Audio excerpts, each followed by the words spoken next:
Hey guys. In the previous video I talked about how I felt the Elementalist was probably one of the weaker classes, even though I had never tried it. And I think the real reason for that is because it's probably really easy to make a bad Elementalist build. But I decided to try it out. I looked over all the skills, all the traits, tested everything that wasn't perfectly clear, and I actually managed to come up with a really good Elementalist build. It's probably actually my favorite build of all the ones that I've made so far. And I'm going to be uploading a PvP demo of me playing this build. It's a Elementalist point holder, extremely difficult to kill, and I think it's verging on overpowered. And I don't know. We'll see what happens. And I'm here sharing it with you. So first of all, my weapon choice is a scepter dagger combo, and the reason for this is because I'm going to be healing a lot, and I really like the heals that I get from the water. Both cleansing wave, taking off a condition, and also water trident. Both of these give me quite a bit of healing, and on top of that, I'm able to. Well, there's a bunch of traits that are going to benefit even further. I also like the frost aura. This is an instant cast. Applying chilled to melee guys that are trying to attack you is extremely effective. For my airline then, I really like Blinding Flash, Lightning Strike. Those are super fast. Rider Lightning allows me to escape any engagement that's not going favorably. And Updraft gives me a very important knockdown and also swiftness. From Earth, I try to keep Rock Barrier up as often as I can. It's 250 toughness, which is going to be more than a 10% damage reduction that I take. We got another blind, another knockdown, and actually one of the main damage sources from the build. Those 8 stacks of bleeding, as you can see, do almost 6,000 damage. That's quite a bit. I'm going to be focusing the condition damage angle with this build. And finally, with fire, I like the Phoenix for the condition removal, also Vigor, that's really nice. And the Ring of Fire is also very useful, both for the combo field part where you can throw projectiles through it to try to burn people, and also just if you touch it, that's 5 seconds of burning. Most players at this point are not paying too much attention to that. They'll run through it no problem, but a high level player will dodge through it to get out or in or wherever he wants to be. Okay, so let's talk about my traits. I went very high into the defensive lines here. I picked up water magic all the way, so I'm using cantrips giving regen and vigor, and I have 3 cantrips over here.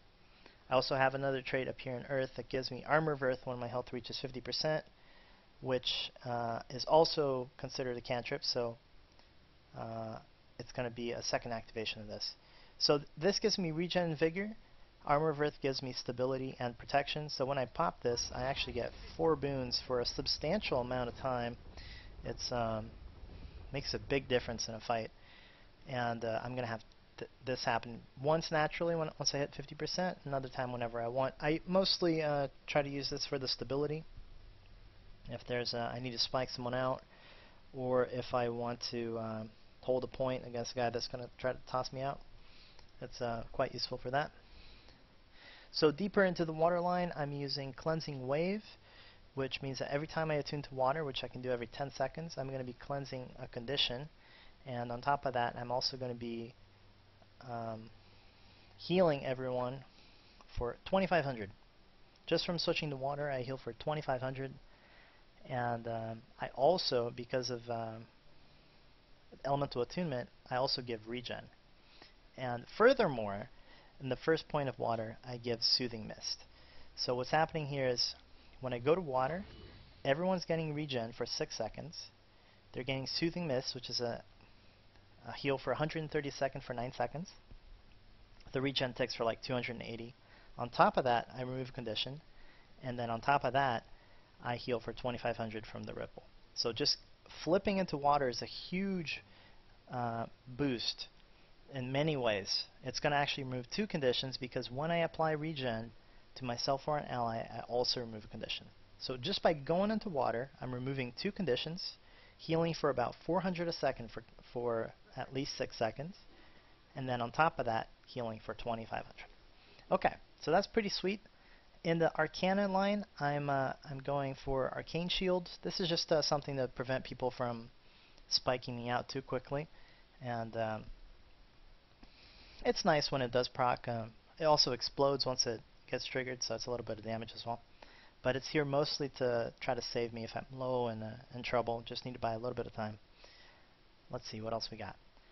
This attunement bonus is Linger is because I'm going to be flipping through the all the elements pretty quickly, so I'll have the bonuses on the other cheese. For example, if I go into Earth, then I'm gaining here toughness, 80 toughness, right, while I'm on Earth. So I'll go back to Air, say, and I still have the toughness for another 5 seconds. It's a way of carrying over the bonuses as you flip them around. Okay, and finally I have Evasive Arcana. This is also very important for the build. It means that when I'm in the water stance and I dodge, I trigger a Cleansing Wave. And the Cleansing Wave is a heal for 2,500 plus a condition removal. So there's lots of synergy in this build. I have several sources of regen. Just by going into water or using any of my cantrips, I get regen, and then that's going to take conditions off. By dodging, I take conditions off. By going into water, I take conditions off. And I also have even more condition removal. I think the Phoenix removes 2 conditions when it goes back to you on a relatively short cooldown of only 20 seconds. So that gives me very robust condition removal. I also have a lot of healing, like I already showed, and I also have a lot of toughness. Let me show you my my stats. So if I go into Earth and then I pop the rock barrier, I have 2269 toughness. So there's the 2 main sources of damage, right? I'm going to be taking either attacks that are going to be affected by toughness, and I'm reducing that damage tremendously, or condition stacking, which I have several ways of dealing with, and I can comfortably remove those conditions. So between those two, I have extremely solid defense. I do have low hit points, but it's kind of unavoidable. It doesn't matter though. Like you'll see in the demo, I can tank 3 opponents. Well, it depends on the composition. If there's a Mesmer in there or some tricky combinations of characters, but I think at least 2 enemies of any kind can be tanked. And here's the other part of the survivability of the build.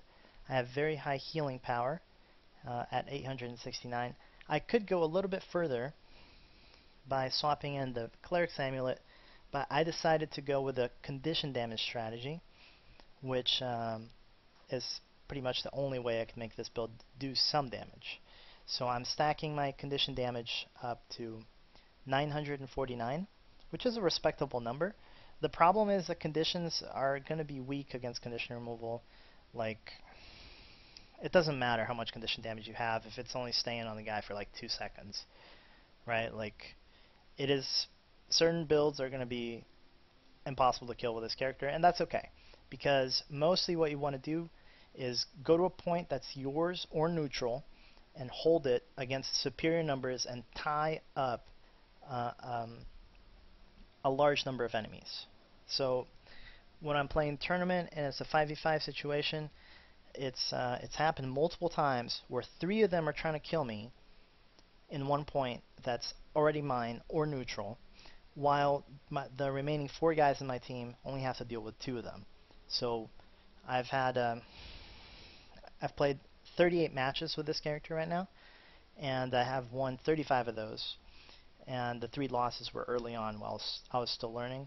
So I think this build is really, really strong, and hopefully you'll agree with me once you watch the video and maybe try it out for yourself. So I wanted to mention a few other things. Let's see. First of all, my runes. I'm using the set of the Undead because I didn't really need any more defense. I'm not really going to be activating this Signet of Restoration. I mean, it's weird. You don't actually cast your heal with this build because getting the healing per cast is actually more valuable, because you can go, say,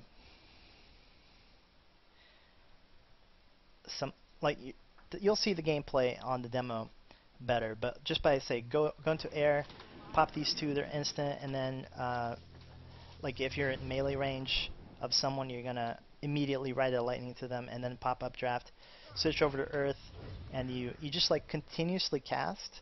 So that adds up really fast to a lot of healing per second. Between this, the regen, and the soothing mist, it's quite a formidable amount of health that you're gaining every second.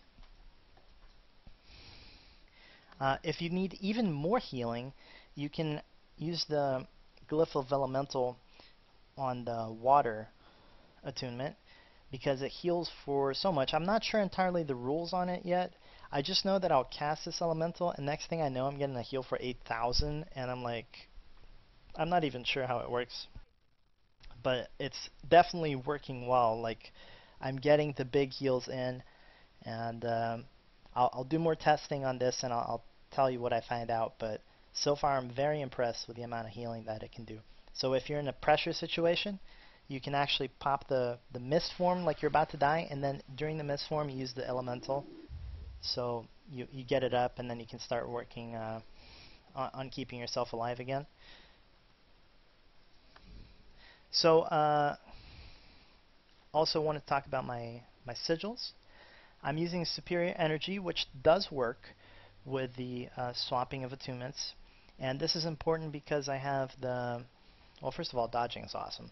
But second, I have the Evasive Arcana, which every time I dodge, depending on the attunement, I get a nice effect. And most importantly is the Water Dodge, which heals for 2,500, and the Condition Removal. The air one blinds. The Earth one gives a bleed for 20 seconds plus a 2-second cripple or something. It's not that exciting. The flame one is also not very exciting. I mean, you'll get them randomly because you'll dodge to avoid things, but I try to force myself to dodge every time I go into water. Use whatever skills I want. So for example, say I'm at 7,000 health. I'll switch over to water, pop Water Trident, Frost Aura, Cleansing Wave, and immediately get out, because the sooner I can go back into water, the sooner I'll have another pop of regen and another heal of 2,500. And also, once I do that, I know for sure I can dodge for another big heal. So it's a nice bouncing around between the attunements for maximum healing. So that's the build. I can show you a few more combos that as I've been playing, I've been figuring out and learning from other players. The first one I wanted to show you is Churning Earth. So when you cast this, it's a very big circle, but it's obvious, right? The animation is very obvious, and people know to avoid this because it does a lot of damage. But what you can do is you pop it, and then you wait and teleport on them, and the new AoE is around you, so you can force people to get hit by it. So the lightning flash is a great tool for that.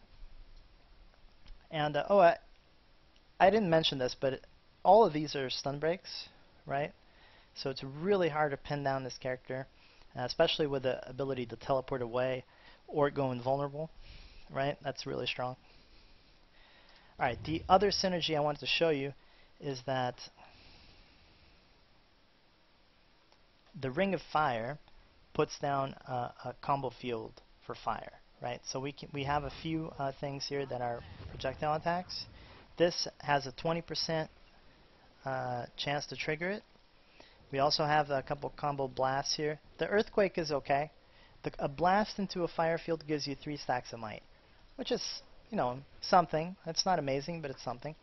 Though another thing you can try is if you go into fire, and then you, I'm going to have to wait for this to come up. It's actually a little bit of a setup to do this. But you can put down the fire, right? And then flip over to Earth. And these things here, from the hurl, is 5 separate attacks. They're all combo finisher, full amount. So you get 5 stacks of burning on your target. Though you have to be a little bit careful with this because Rock Bear is actually an important part of the defense. So you want to do it, use the hurl at the end of it if you can, right? Try to set it up that way. I like using updraft to knock people that are trying to res or spike out my friends. And if you time it properly, you can actually here I'll pick a target, that one. So you do the ride the lightning into an updraft. That didn't actually quite work like I wanted to, but you can like run up to someone and immediately bounce them off. So you like you don't really want to be in melee range with this build. So it lets you get where you want to be, but then also knock them down so you can't take advantage of the fact that you're now melee range. The main source of damage is going to be both earth and fire. I like to use the earthquake to knock people down, but the stone shards, actually the bleeding over there does quite a bit of damage, as you can see. It's conditioned, so you're going to be vulnerable to people that can remove those easily, but it's still a decent amount of damage. Locking in the Churning Earth with the Lightning Flash, and in the fire line, I don't use the Dragon's Tooth very much because it's hard to hit him with it. But the Ring of Fire into a guy just walking through it, or if necessary, you can use Flame Strike and then Fire Grab for the extra damage on a burning target. So that's about it. I think in order to really understand how this build works, you have to watch the PvP demo. So that's also coming up today, and you can check it out. Let me know what you think, and hopefully you like this build. See you next time.